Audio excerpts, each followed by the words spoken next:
Special edition of the AE Report coming in hot. Sean Tainch, Associate Commissioner, Content Strategy. Myself, Sam Schwartz. We're getting ready for some playoffs. Sean, quarterfinals for women start Wednesday. This is the best time of the year here at the conference office.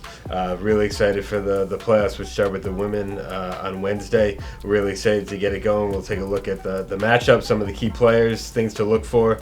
Sam, want to start off with the first one, the 1-8 matchup. Stony Brook regular season champs for the first time, taking on number 8 Albany. Yeah, you have to give a shout out to Caroline McCombs for the job she's done. She won her 100th game this year, but Coach of the Year after the Stony Brook Seawolves received votes in the preseason, or the AP Top 25 and USA Today Top 25 polls.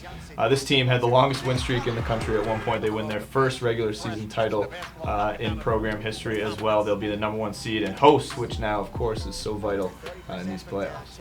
Our next one, Maine and Vermont. Maine, the 2 seed. Really interesting season for them. Preseason favorite. Really dealt with a lot of adversity, losing Blanca Milan, and they really came back harder in the 2 seed, and they'll take on Vermont, our 2 winningest programs in terms of championships in history. They'll meet for the first time, though, since 2007 in the tournament. What are we looking for in this game?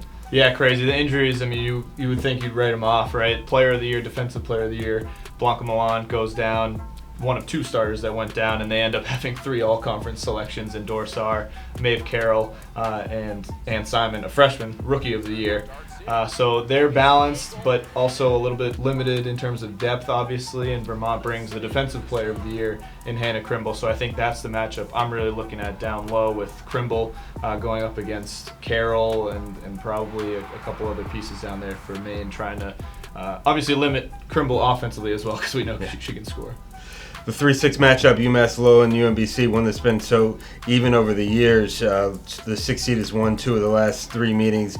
Historic season for UMass Lowell, most wins as a Division I program, earning a home game for the first time, the 3 seed. And then UMBC, who's really played well of late. After a tough first half of the season, went 4-4 in the second half, beat UMass Lowell the last time they played. I think this might be the game I'm looking forward to the most. Yeah, me too, and I'm lucky to be in attendance for this one. But you're right. I mean, the 3-6 we've seen, it's pivotal, and you hit the nail right on the head. UMBC kind of has that upper hand right now in terms of how they're playing. UMass Lowell, obviously the hot start with the 7-0 start to conference play, but Tasia Oliver is one of the best players in this conference. First team all-conference selection, and I look for UMass Lowell's press, which has been really integral this season. It kind of reminds me actually of Hartford from last year.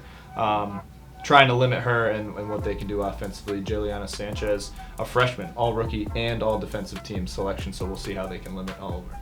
Last quarterfinal matchup, number 4 Binghamton, number 5 UNH.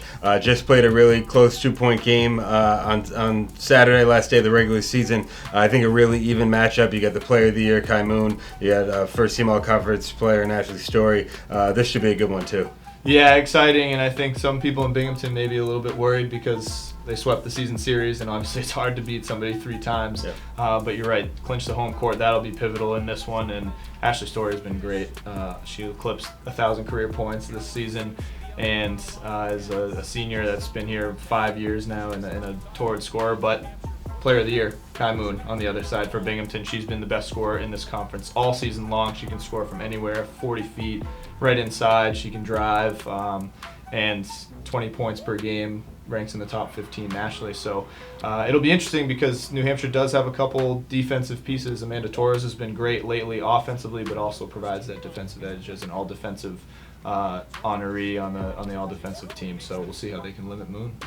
It all starts tomorrow. On Wednesday, all games start at 7 p.m. except for the Stony Brook U-Albany matchup. That's at 6:31. Sam, where can we watch these games? All of them are on ESPN+. You can watch these games, AE Hoops, AE Playoffs, Hercules Tires, AE Playoffs games, ESPN+ throughout the early rounds. Then we'll have the championship game on ESPNU.